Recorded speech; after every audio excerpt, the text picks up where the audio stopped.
Hi, I'm Dr. Haque. If you have diabetes, your doctor will evaluate and monitor your condition by certain measurements. This video will help you understand these numbers, what they mean, and what you can do to improve them. Let's start with the basics. Diabetes is a chronic disease in which blood glucose levels are high. In order to understand why glucose levels are high in diabetes, it's important to understand what happens to glucose in a normal person. Carbohydrates or starches are the main source of energy for most people. When we eat food, the carbohydrates are broken down in the intestines into single units called glucose or sugar. Glucose is absorbed into the intestines and travels to the blood and enters the end organ. Now, each organ of your body, such as the heart, the brain, the muscles, they require glucose for energy. In order for these cells to extract energy from glucose, the glucose has to enter the cells. And that entry is dependent on this hormone called insulin, made by your pancreas. When you eat food, the body makes insulin. The insulin then allows these cells to absorb the glucose inside, and then the glucose is used to get energy for the cells to function. In diabetes, this entry of glucose into the cell is defective or absent, depending on the kind of diabetes you have. So in type 1 diabetes, the body, the pancreas, do not produce insulin because by mistake the immune system damages the insulin producing cells. This is called an autoimmune process. In the absence of insulin, the glucose is unable to enter the cells, and this leads to high levels of glucose in the blood. In the other kind of diabetes, which is more common, type 2 diabetes, the insulin is produced by the pancreas, but the body or the cells do not respond to insulin because of defective interaction between the insulin and the receptors on the cells. The end result is the same. The glucose cannot enter the cells, and therefore the blood glucose levels become elevated or high.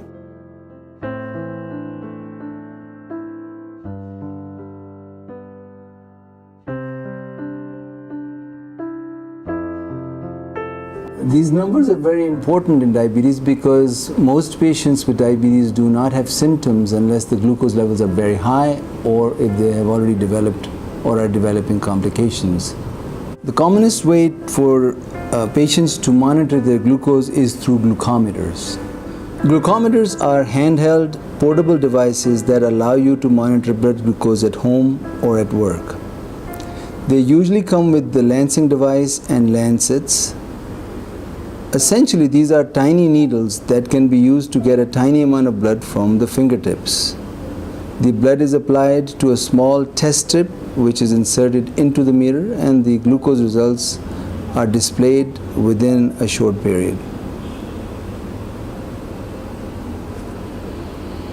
Depending on your diabetes, your doctor may ask you to check glucose readings once a day or once a week or twice a day. Your doctor may ask you to check glucose readings in the morning before you've eaten, or sometimes he may ask you to check your glucose readings after meals. In general, if you're asked to get glucose readings after meal, the best time to check it is 2 hours after a meal. The target for patients with diabetes is to keep glucose readings in the morning, which are called fasting glucose, between 80 and 120 milligrams per deciliter. And if your glucose readings are well controlled and your treatment is working, the 2-hour after meal glucose number should be less than 160 or 180 milligrams per deciliter. A more recent advance is something called continuous glucose monitoring, or CGMS. CGMS automatically tracks blood glucose levels throughout the day and night. It works through a tiny sensor which is inserted under your skin, usually under the arm or the belly. A transmitter will send information to your cell phone or a monitor device that you may get with the CGM system. CGMS is always on and checking glucose readings as you are showering, you're working, exercising, or sleeping. This will allow you and your doctor to notice the effect of your meals, your exercise, or your medications on glucose values. You can set alarms with low or high blood glucose readings in case you are prone to unpredictable glucose swings. Now, this is a lot of information, so it is useful in people with more advanced diabetes, but we've noticed that the information can be used as behavioral modification tool for patients with milder diabetes. And in general, when patients are using these advanced systems, their hemoglobin A1c levels or glucose levels are usually 0.5 to 1% lower than otherwise. The next measure that most of you probably already know is a blood test called hemoglobin A1c. Hemoglobin A1c is a simple and common blood test which tells your doctor what your average glucose readings have been over the last 3 months. How does it do that? Well, when your glucose or sugar enter the bloodstream, it attaches to a protein in your red blood cells called the hemoglobin. Everybody has some sugar attached to their hemoglobin, but people with higher glucose levels have more of it attached. And because red cells live in your bloodstream for 3 months, by measuring the amount of sugar attached to the red blood cell, you can get an idea or an estimate of your average glucose reading over the last 3 months. So what are these numbers? What is normal and what's abnormal? In patients who don't have diabetes, this hemoglobin A1c number should be less than 5.5. If you have a hemoglobin A1c level of between 5.6 and 6.5, you have what we call pre-diabetes, or stage before type 2 diabetes have developed. And if you have diabetes, this number is 6.5 or above. If you already have diabetes and are on treatment, your doctor will want this hemoglobin A1c number to be less than 7. The target hemoglobin A1c can be a little different depending on your individual circumstances, and in some people this number should be less than 6.5. In this slide you can see what different hemoglobin A1c levels mean in terms of average glucose readings. So a value of 7% would give you an average glucose reading of 150 milligrams per deciliter. Please note that this is an average. So this is an average of glucose readings in the morning, before eating, and after meals. In general, if the hemoglobin A1c levels are above 8 or 9, the risk of complications from diabetes is really high. What are these complications? Diabetes, if not controlled, can increase the risk of cardiovascular disease like heart attacks or strokes. And it is the uncontrolled diabetes is the leading cause for advanced kidney disease or dialysis requirement, as well as blindness and amputations of lower extremities. We will discuss these in a separate video, but the idea was if your numbers are not right, you are prone to these complications. And this slide is from a big trial.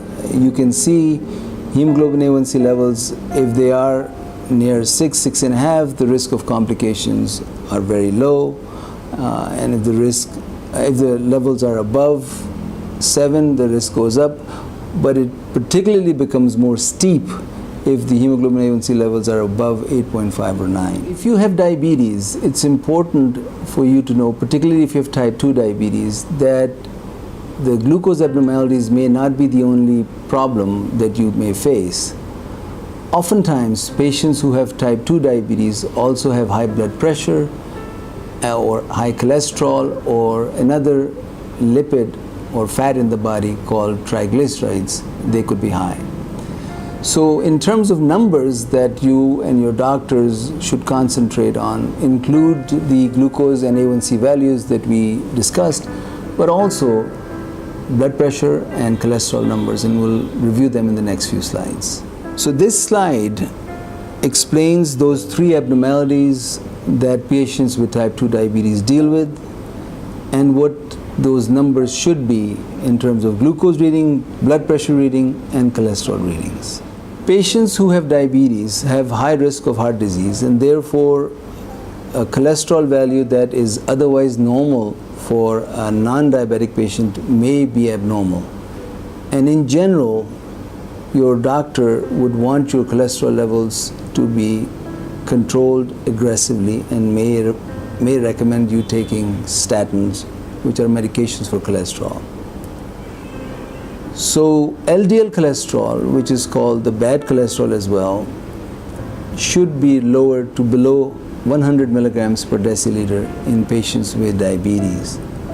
And if you have diabetes and already have heart disease, or if you smoke or have other risk factors for heart disease, your doctor may want this LDL cholesterol number to be below 70 milligrams per deciliter.